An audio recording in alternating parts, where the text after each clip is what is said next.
Well, it's another Tuesday evening in Trinidad and Tobago. Welcome once again to Lewi Talk on TV4. Felt like this was just yesterday we were here, but today we're talking something else. We're talking fashion. We're talking fashion industry, the local fashion industry. We might even talk about regional fashion and international fashion, how it always ties all the way back to Trinidad and Tobago. Some of you think that you have it down, but sometimes we need a little reality check. But we have the experts here with us this evening, and they're going to tell us all about the local fashion industry, young giants in the business, Trinidad and Tobago. So I want you to really engage them this evening, and let's hope that we can get it right, because you might be throwing on a top, going with some different color pants, and you think you really have it going on, and people laughing at you behind your back. They're just ashamed to tell you, tell you the truth. When you walk away, they say, hey, he doesn't have it going on at all. But we're going to get all that sorted out this evening. So when the program is done, tomorrow when you go to work or when you step out into town, you're going to make wonderful fashion statements. And it all starts here.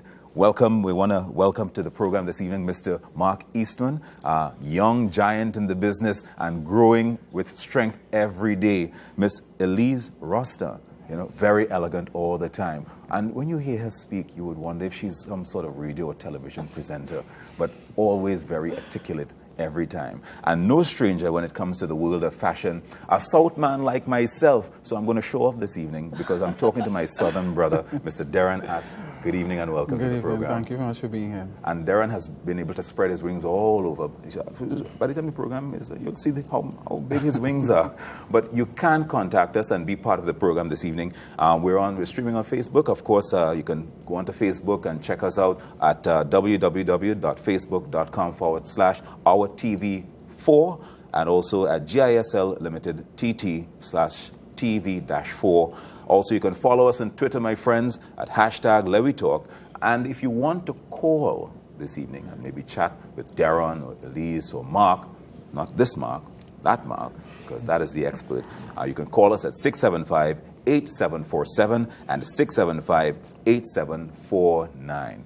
Folks, we're going to talk this evening. We're talking fashion. And so many times we think that we're getting it right, and so many times we're getting it wrong. But we're sometimes ashamed to tell our friends the truth. But you guys don't have a problem with that.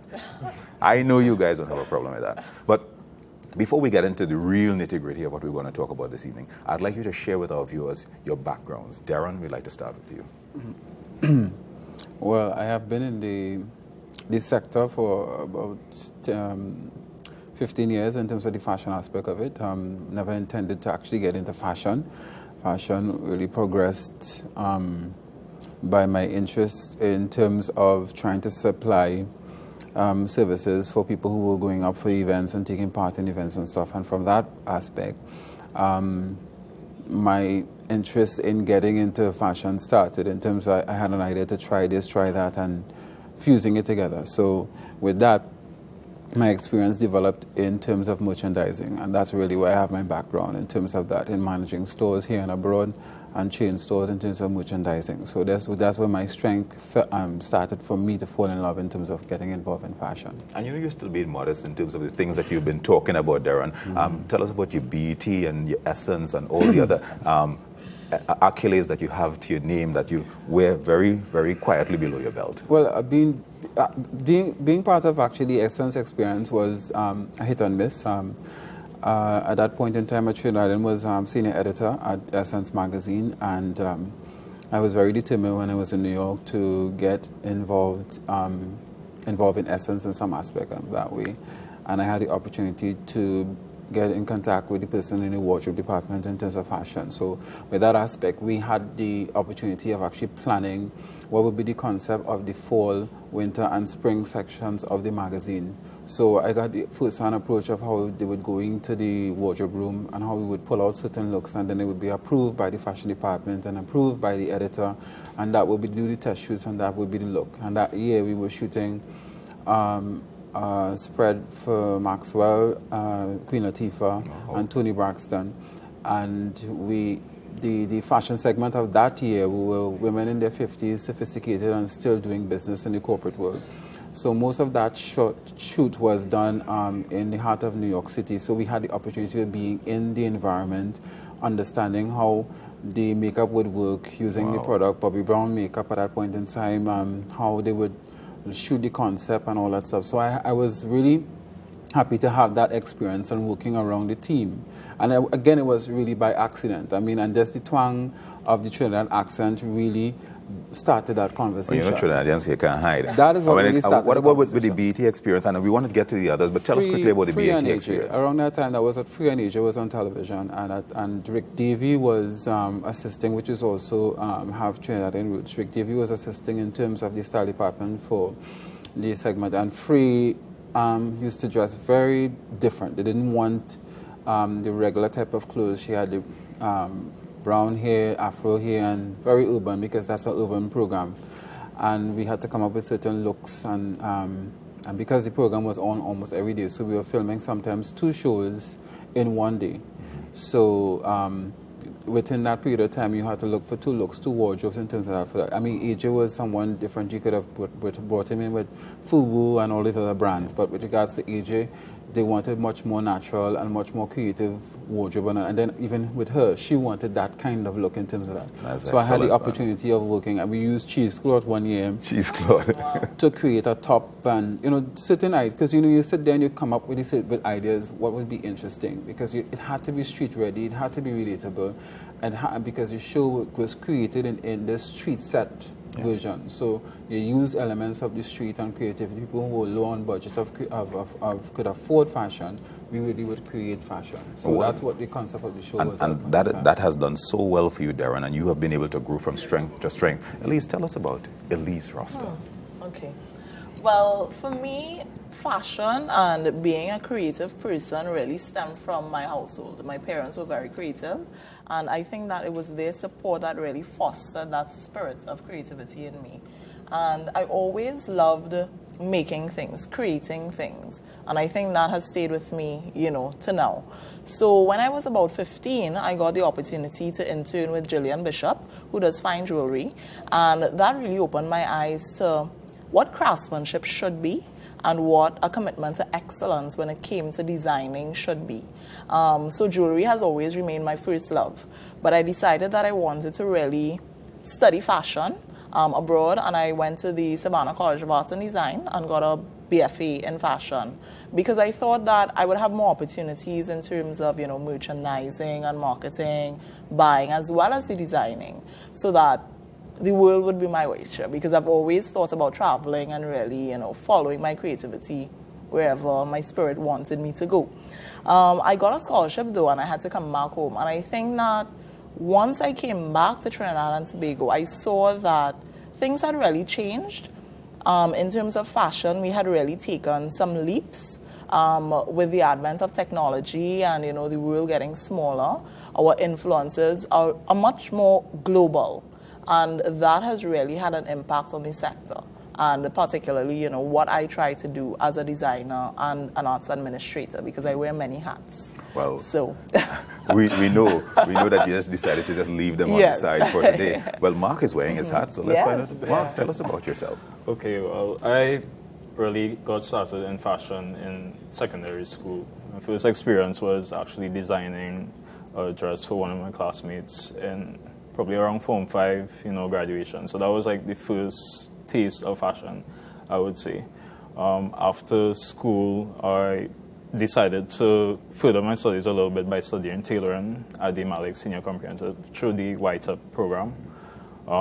And it kind of got left off a bit when I had to enter the world of work. So I actually went complete left. I actually worked in the insurance industry for about 7 years. Wow. And it was during that time, UTT, they had started the fashion design program.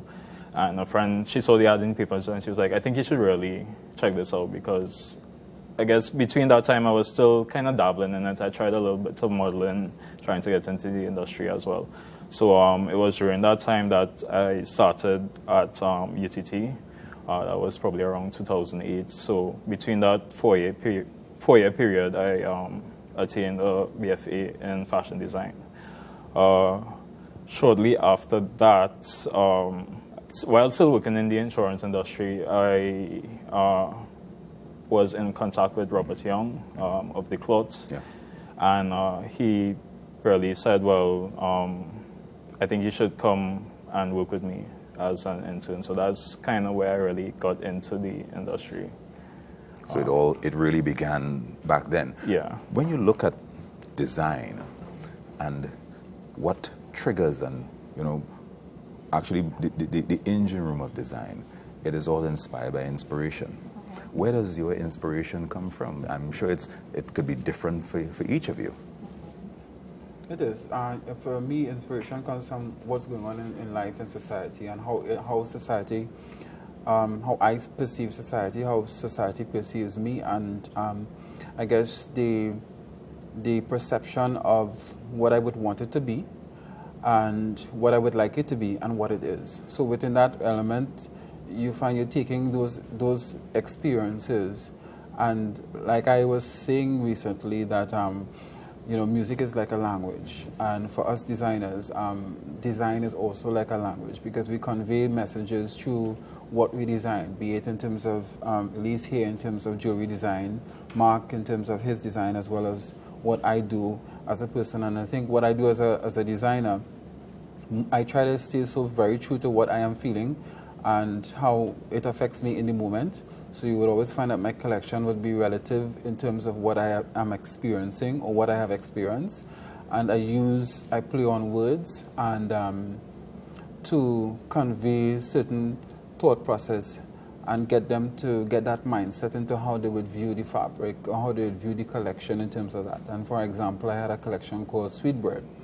And I wanted to use Sweetbread because I remember as a child that coming out of the oven and all the patterns on top of it were varying different colors. And I wanted that to show in the collection. And then I wanted this collection, if it would stand up in Germany, in China, in Scotland, in all of those other places. You have Caribbean people who reside in those places, and they'll be related to that aspect of it because they would know where that comes from, and even in the Caribbean as well. So you find that that's where I use my play on words and whatever my inspiration comes from. What about you, Elise? For me, being a woman designing for women, because my aesthetic is very feminine. I have dabbled in doing things for men, but I always go back to what I would want to wear. But is and just to jump in there a little bit, women seem to get the better end of the stick, because when you look at most of the design items, they're designed for women. No, and guys, we follow through. We get a little something by the side. Right.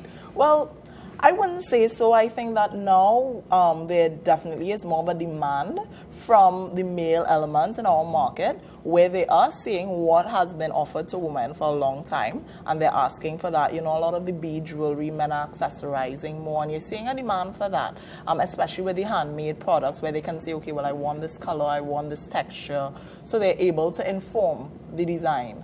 But for me, really, what I try to do is evoke transformation. I think that with anything, you want people to be able to experience their best selves. So, for whatever event you're going to, whether it's a wedding or the office on a daily basis, you really want to feel good about how you look. And I think fashion and style more so is really important. And that feeling that I want to give to my customer is really what influences me the most. Well, for me, it's about looking back a little. I always like that aspect of nostalgia when it comes to design. So it's like timeless pieces you're looking for. Timeless pieces, for instance, the bow tie, which I specialize in a way. So I always like that aspect of looking back. I really like the 50s era. I think that influences my design and the way people used to dress back then. I always like that well-dressed, put together look. So that's always a big catalyst, I would say, like when it comes to sitting down to actually put pen or pencil to paper. Yeah. Design itself has evolved over the years. Some of us in the modern era, we take from the old, and from the old era, they would have tried to look ahead to see what might have been trending at this point in time. The new term coming out is metro. Everybody's metro and metrosexual. What is actually a metrosexual? And when you define the metrosexual male, is there a metrosexual female also? Well, I think that the market in general, people want to be more in touch with who they are. I think that societal standards allowing people to get in touch with themselves and to explore what is possible, no matter what gender you are, no matter what, what sector of society you may come from. I think, with the influx of technology, smartphones, what you can access, people are seeing things that they want to be able to incorporate into their own lifestyles. So when you talk about metrosexual, I think it's just a matter of taking care of yourself in a different kind of way, because we have access to those benefits now that technology offers. But Darren, do we have a local Trinidad-style metrosexual, or is it under an international code? And Darren is smiling because maybe the term peeves him a bit. I'm not sure what we'll find out. Let me see if I can put it in the way how I view it. All right. This is for me how I view this whole metrosexual term of what we call the new image of men clothing, the new look of a man. And that is heavily, again, what Elise talked about in terms, because we are now like a global village, and using media in a way that influences and triggers certain things in individuals to encourage consumers to pay attention, which influences them to buy. And because on an international level, you would find that Karl Lagerfeld, Tom Ford would use this whole cross-pollination of putting a man in a dress and a woman in a man's clothing draws media attention and attention to the product, to the brand. That starts conversation. Now, realistically, for the brand owner, they're really only doing that to net sales. Right. Beyond that, if it becomes a trend of fashion or style that an individual takes up as an identity to, I'm going to wear this or rock this or become this, it then becomes a trend, and that becomes the influence. So you shock them first, and then they delve a little bit deeper and get the message. Correct. And then you would find that some other designers or creative people would now take it upon themselves to now manipulate that into other different versions. And then it becomes a trend, and then you find that clothes has such a softer feeling. And my other take on it is that because women today put so much pressure on men for themselves to be groomed well, be much more fit, clothes must be much fitting better and everything else. It forces the men now to look at themselves and say, listen, if I have to attract this type of female next to me, I have to look a particular way. So they tend to control that kind of way. So the male person that is standing next to them, they already have an idea how they want them to look, and they give off that impression by what they like and how they would present themselves. And it's the same thing for men. Men are looking for women who are much more fit and have such a soft masculine appearance in terms of have the gym and be gym ready and all this kind of thing. And so you're talking about that because, I mean, look at how the trends have changed. Exactly. I mean, long time you would not see a man with a bag because that would be deemed that you're walking with a handbag. Exactly. Now you have a moose. Come in, Mark, tell us about it. A man bag. A man bag. Well, that's the thing. It goes with the look as well. You have to accessorize. You always have to think about the accessories now. So you can't be well dressed and be carrying just a raggedy knapsack. So this having the moose kind of completes the look in a way for me, I think. So many things have evolved. I mean, we're going to a break, and we also want to talk about local fashion, local fashion industry. I'm hoping that we may have a couple of displays. I don't know if Darren and yourself have any displays for persons to look at your work, or maybe you can direct them to your sites so they can take a look at your work and maybe contact you and move a little further. We want to talk about the role the UTT is playing in terms of the young designers in Trinidad and Tobago and the development. Your take on that, all that and more coming up right here as we continue with Lewy Talk on TV4. Of course, Darren, Elise, and Mark, we're coming back with a whole lot more. Get your outfits out and model a little bit. Fashion right here. Lewy Talk TV4.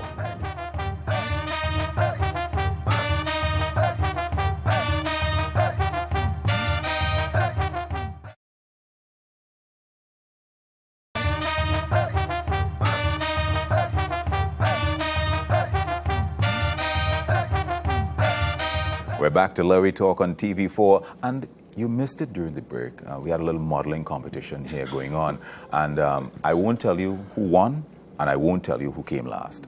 We'll leave it in suspense. But of course, the phone lines are open. You can call us at 675-8747 and 675-8749. Before the break, we were talking about UTT and the role UTT is playing in terms of developing the next level of designer, the new generation of designers. What's your opinion in terms of the what is coming out, the designers coming out of UTT? And I think Mark should answer that because he's a product of Mark UTT. is a product. Yeah. Tell me. Well, yes, as I said, I attended UTT from 2008 to 2012, 4 years.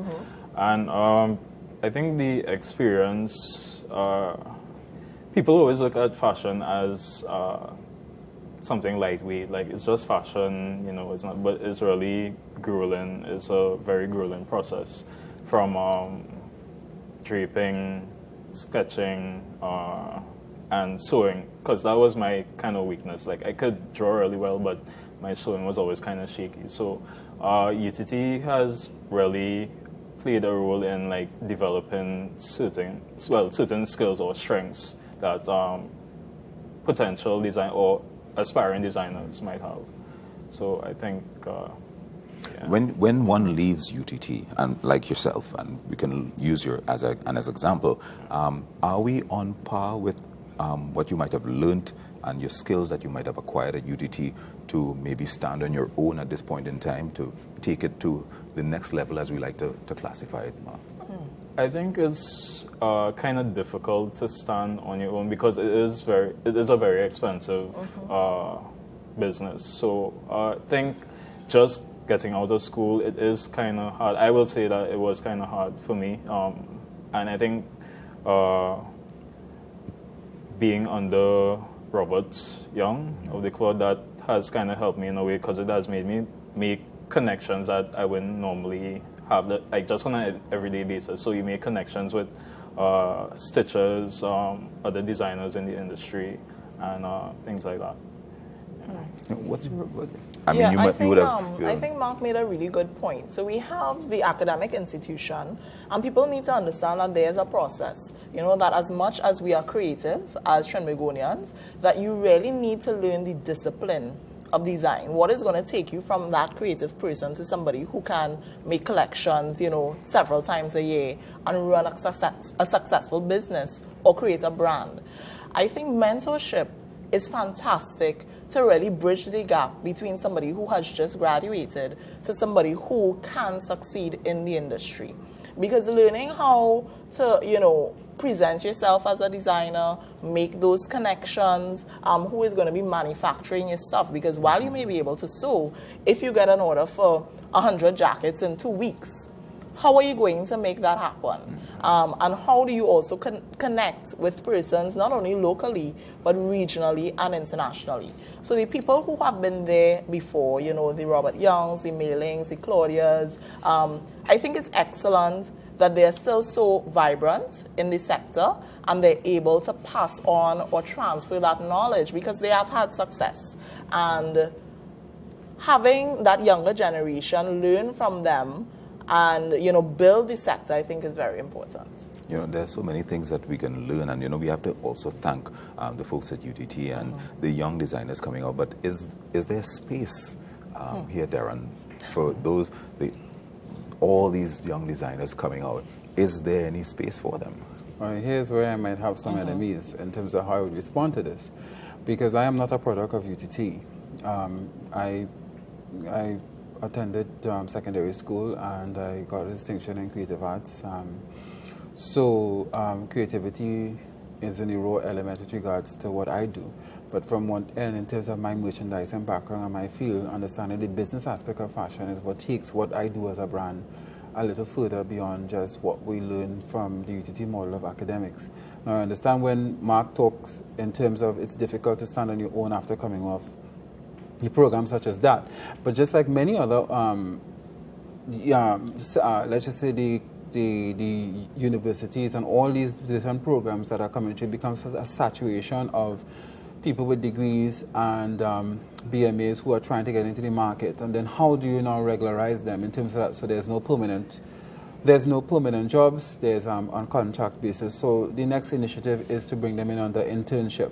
Now via internship, their dream is to actually have their own brand. Now it's the same thing happened with regards to Tom Ford. Tom Ford actually did run a brand for a while, and then he started his own. He left it and he started his own. So we do understand that. But my concern is that they are not totally understanding the business of fashion. It's good for you to understand the logistics in terms of understand how to cut, how to grade, how to pleat, and all these types of things. But most of the big shakers and movers in the fashion industry globally don't sit behind a machine, don't know anything pretty much. They really hire the interns who actually create the concept. They license the images or the creativity for that period of time to push that brand. Versace does that. That keeps that brand going as it is going. Because on the business end, they know that they understand the creativity. If I create a sample, and the sample comes to me, and I say, okay, I like this, tweak this, vice versa, it goes back to the shop for creativity, it comes back to me to make a final decision. It goes now to another department, and then it goes into that, and it's approved, and it goes into production. So you are sitting as a person in terms of understanding production. There are certain elements that builds a fashion brand. So in Trinidad, the designer in Trinidad cuts, sews, buys clothes, does everything. And that has to stop, because you are killing your own self, you're shooting yourself in the foot. You have to understand that if you are the creative person, that's what you are. If you have someone who is managing your business, or business management or merchandising management, that's what they do. And sometimes it's difficult to get creative people to understand they have to release their creativity in the hands of merchandisers or business managers or fashion managers to take it to the next level. What's it like when you look at the other established designers like yourself, Anya, from the Claude, Richard Young, Peter Elias, Mailing, and so many other names that we can call, Eastmans. What's it like? I mean, because you mentioned that the person, the name, the brand, they are not the ones actually doing all of it. Well, you see, when we use the word establish, we need to actually underline that word establish designers. And we use, how do we measure establish? Is it that you have survived the period of time being consistently known? Is it that you have been able to net a certain income and on a consistent basis to support the holistic aspect of your brand? So we have to look at when we look about establish, because for me, I'm on the road to being established. I don't consider myself as established, maybe known or consistently known. But in terms of, for me as an individual, I don't really care for me to be known. I am more focused on what I produce as a brand to be more known than myself. So that's why you see less of me and more of my product. And so I don't really do interviews. I don't really do much of stuff if I have to. But I believe that the product has to speak for itself. It has to have a personality of its own. So I stay behind the scenes in terms of managing that aspect of it. And I hear you on that. And I also think that one can also be the face for the brand. How do you think? I think it's important for people, because people like to associate person with the brand. You see it with like Versace, Donatella. We all know Donatella. We all know Tom Ford. So I think in some way people like to make that connection. It adds something to the brand. So, yeah. I think if one is working on himself and he develops himself, maybe developing your brand or pushing your brand even further and faster even. Yeah, I think if you are developing a lifestyle brand, people want to make that connection, as Mark is saying. And I think especially for women, you know, how you look really influences how people connect with your brand, because now styling is a whole different thing. So yes, you're creating the product, but how is that going to be inserted into somebody's lifestyle? What is going to make my brand the chosen brand over something else? I used to be a visual manager for Abercrombie & Fitch, and that's where I really learned about brand management and development, because the detail that they would put into, so they were looking at all your five senses. So you come into the store and they had their perfumes or their fragrances. They would have, this music going. They would have the look of it, the lighting was a particular colors. way. Exactly. On the colors. So I think that right now in Trinidad and Tobago, to be honest, I think that we have a community of designers, we have a sector. But if we are looking at really creating an industry, we have to be looking at a value chain. So yes, you have the talent, you have the people who are designing, but who is taking that product, marketing it locally, looking at international markets, trying to make those connections, trying to go to, different places to get manufacturing done. So while we will never, compete with China, for example, on a manufacturing level. There are things we can do to penetrate the diasporic market, to penetrate Latin America, where we can, connect with their culture, which is very similar to ours. Because we have to think about sustainability. And you're talking about sustainability, and Darren or Marco, yourself, you may want to add, how important is it for us to, and I don't know in terms of the chain, should we focus on trying to get our names out there in the international market rather than building ourselves strong at home and taking ourselves from here there, or build ourselves from the international coming back home? I think it has to be a multi-pronged approach. I don't think it can be isolated. And because you have, online presence that can really boost your brand, I think a lot can be done more effectively and efficiently. We have a lot of, organizations, initiatives being set up by state entities and private entities. There are resources that are being invested. And I think the approach just needs to be a lot more focused, where we're going to the sector, people in the community, and saying, what do you need? But we're also looking at it at different levels and seeing, okay, from the labor aspect, from the trade aspect, from the product itself, from the marketing aspect, how are we really building something that is going to have some longevity and satisfy all the players in the game? I mean, look at the fashion industry. And before, as we continue, folks, once again, the numbers are 675-8747 and 675-8749. A quick question. A tailor. Is a tailor a designer? You want to answer that, Mark? I think Darren is afraid of making it. Darren is dodging right now. No. Is a tailor a designer? But And as we ponder on that, we have a caller from QREP. Good evening. Welcome to the program. Hi, good evening. Good evening. Welcome to the program. Good evening, Mr. Mark Anthony, and to the designers. Hello. I'm loving this program because it reminds me of a woman that I was with before. Okay. When it comes to fashion, she was a boss. Okay. Going to work, she was untouchable. So I love this program. All right, then. So the designers, do you all have like fashion shows and stuff? And are you all on Instagram so people can follow you all? Okay. Yes. Thank you very much, caller. We will be sharing the contact information, but I know I want Darren to really address this one too, because I want to put Darren on the spot a little bit. Is a tailor a designer, Darren? in my humble view, no. Is a seamstress a designer? In my humble view, no. A person who is running a store selling clothing, maybe clothing imported from another country, who may claim to have a particular eye for design, who can dress you from head to toe, is that person a designer? No, they're more a stylist and they're a merchandiser. So sometimes the definition of a designer becomes a little bit skewed along the way. Yes. So I think people really need to try to inform themselves. I think that exposure is important. If you're interested in something, if you're interested in sports, you go out and find a club and you try to develop your skill. So I think that really surrounding yourself by people who have had success in the industry, who can transfer knowledge, who can help develop your process, because I really believe in process. While design is a creative thing, and we like it to be organic, and you're in a room and you're sitting down and you're sketching or you're draping, it really has to be that form follows function.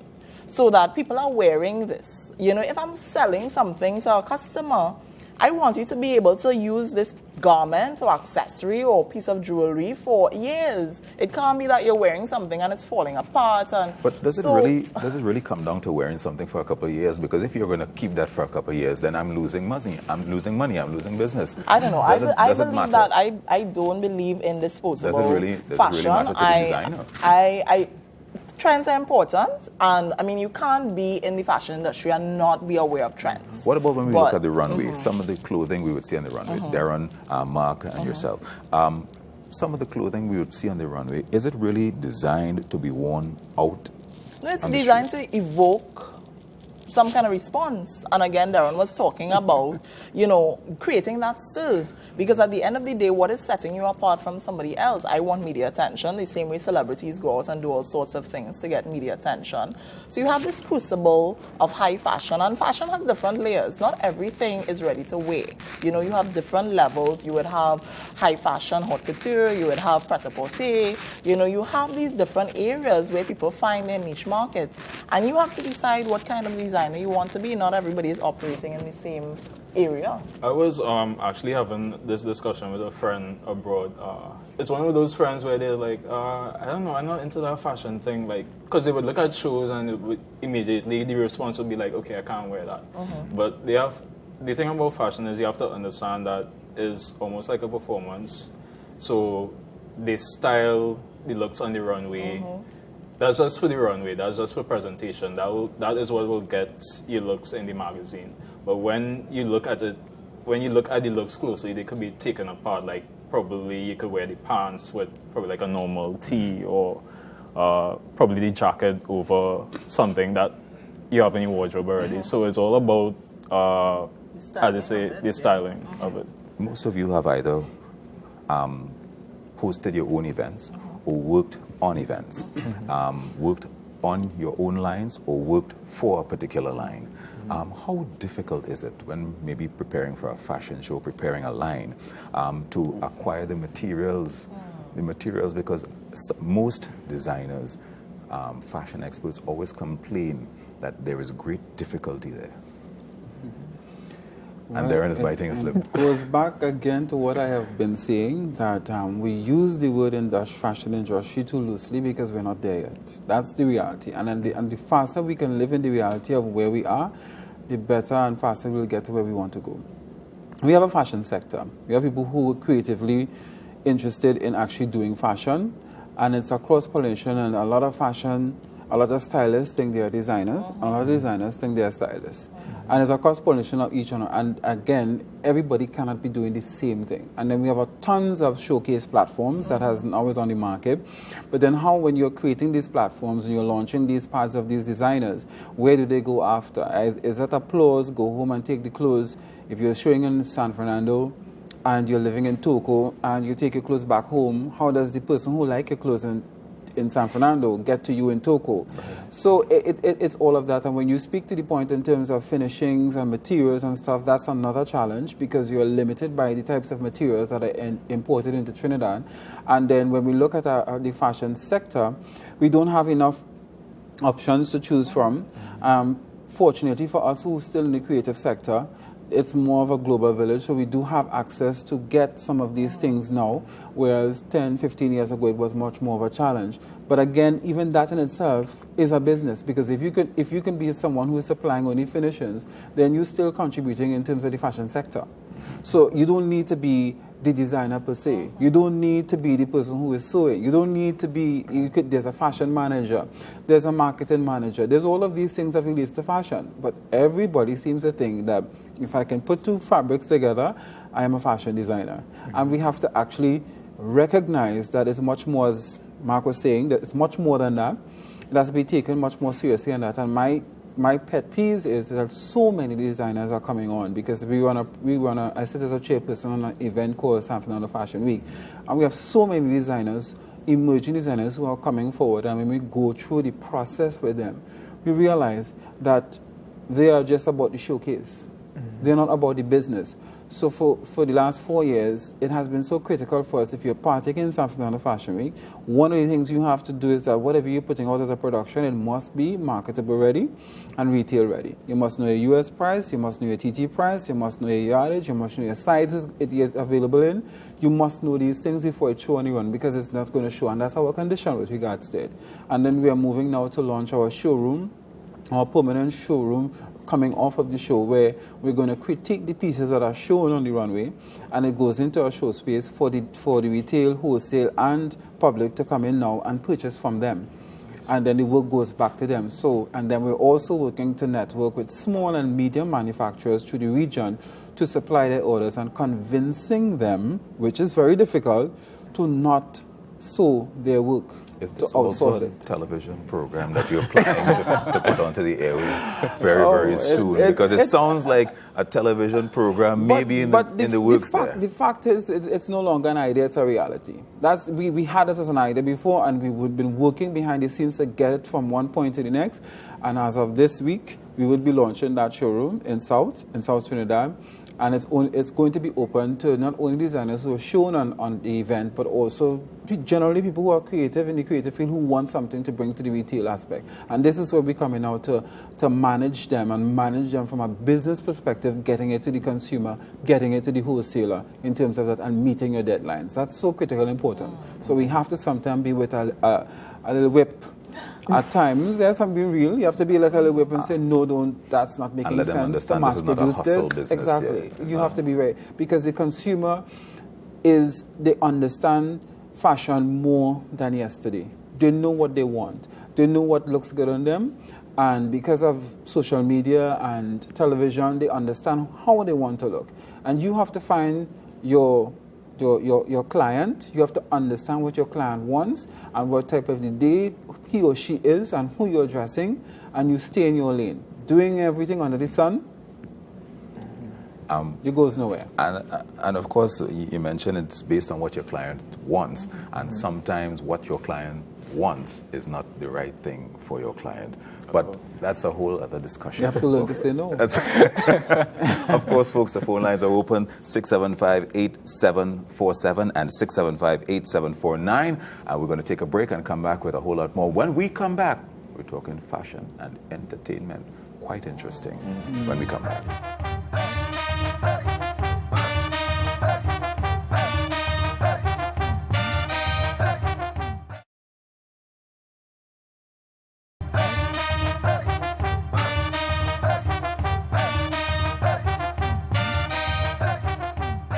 We're back on Lewi Talk TV4. Welcome. If you're just joining us, you missed out on so much. You have the experts, and of course, I'm trying to learn so much more. But now, in this segment, we're going to talk about fashion and entertainment.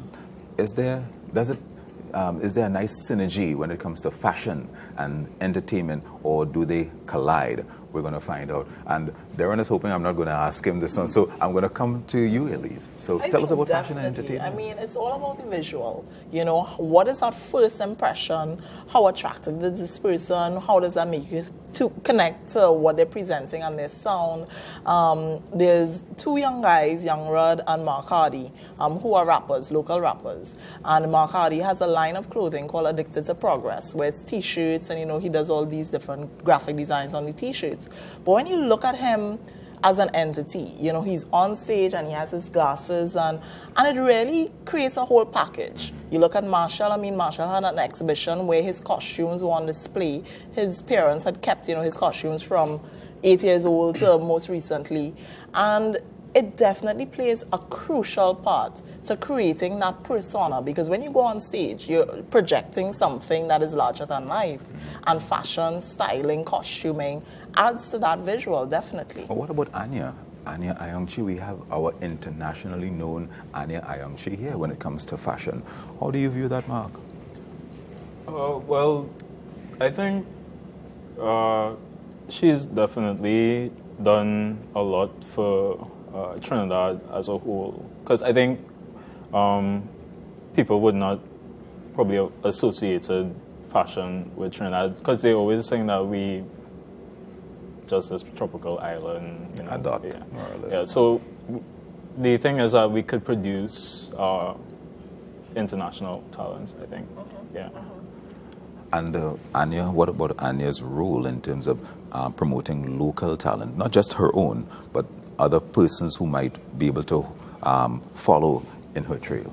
And for me, I think the fortunate thing with Anya Ayongchi is she was able to use the medium of, again, television to propel what her interpretation of fashion for her being.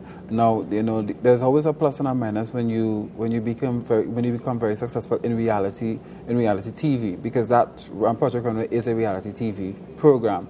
I mean, the downside to it sometimes is that the fashion associations of the world and America sometimes don't acknowledge or recognize designers coming off that show as a full-fledged designer. One of the designers who actually they've actually taken very serious to and consider mostly is Christian Siriano. Right.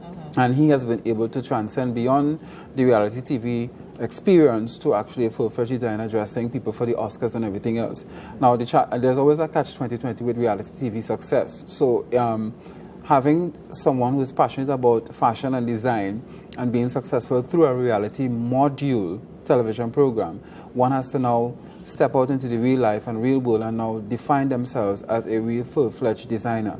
And fortunately for Anya, she has been able to use her skills in terms of entrepreneurship, I should say, and connections, and building a wide understanding and knowledge of what she is trying to do globally and what she is trying to do through different mediums in terms of assisting other people through her organizations and groups. And in the synergy of that, she's also using fashion as a tool to propel what she's pushing as her brand. What about the way that we've been doing it over the years? Have we been able to? Are we closer to getting it right? But when we look at all that we have said for the last almost hour we've been talking, are you almost satisfied? You want the short answer, the long answer? We'll take the short one today. No. No. The long answer is we're much more clear to understand what we want. Before, we had many ideas of we want this, we want that, we want that. But I think we're now at a point where we understand exactly now what we want. So I think we're now in a process of doing the right things to getting there. So, before it was just like, I see this and I would like to be that, and I see this and I want to be this. But however, we just would blindly be going ahead and doing such. Now, with regards to UTT and understanding fashion beyond just the physical aspect of it or just the imagery, we understand the process and processes that has to be done in order to get what we want. So we do understand that. And to answer your question about fashion and entertainment, yes, there's an absolute wonderful synergy between the two. And one really works against each other and builds it the way it is. I mean, I like to use Rihanna as recently being signed. She is actually someone who is earning much more revenue off stage as a fashion image more than on stage as a singer. And then what propelled her into that position is her performing ability in terms of her being signed as an artist. So you realize that sometimes you can make much more money as off stage than actually being as an artist. And if I am right to date, I don't think she has even dropped that album, the new album as yet. But in terms of the amount of revenue she has earned off stage, which is related to fashion, is sometimes it eclipses the amount of money that she would actually earn every year from an album. And I'm glad that you said that, because I have to give her a call later on this evening, so we have a lot of things to talk about. Folks, before we go, ways that persons can contact you in terms of sharing your contact information with our viewing audience? Well, they can contact us at 335-4155 or 722-6059. Hit us up on Facebook, the same label, Diana's Design label, the Diana's Design Clothing, or YouTube. Everything and all the information is online. You just have to Google it and it's all there. Elise? Yeah, my email address is elisejuliarossa@gmail.com, and I'm also on Facebook. Wonderful. Yeah. Mark? Well, you can find me on Facebook. Dappered by Mark Eastman is my brand. So, yeah. And you can find me right here at TV4. Just come on up the hill. You can check me. I'll see what I can do for you, and I'll tell you the truth. Folks, that's our program for today. We hope that you really had a good one with us, and we look forward to you joining us next week right here on TV4. Sports is up next with Wayne Cunningham and Gregory McWhinney. Stay with us for more on TV4. That's it for Let We Talk. See you next week. Bye-bye.